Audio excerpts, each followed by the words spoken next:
තත්පර කිහිපයකින් මුළු නගරයක්ම නැතිවුණොත් මේ තමයි පොම්පෙයි. කාලය නතර වුණ නගරය. ක්‍රිස්තුවර්ෂ 79. පොම්පෙයි කියන්නේ ඉතාලියේ තිබුණ සතුටින් පිරිණු නගරයක්. ඒ නගරය ළඟම තිබුණ මෙච්චර ලස්සන කන්දක් ගිනි කන්දක් කියලා කාටවත් හිතෙන්නේ නෑ. නමුත් ඒ අවාසනාවන්ත දස එක පාරටම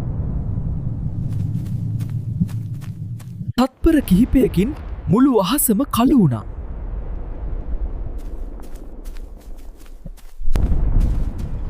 බොහෝ දෙනා හිතුවා මේක ඉක්මනින් නවතිනවායි කියලා.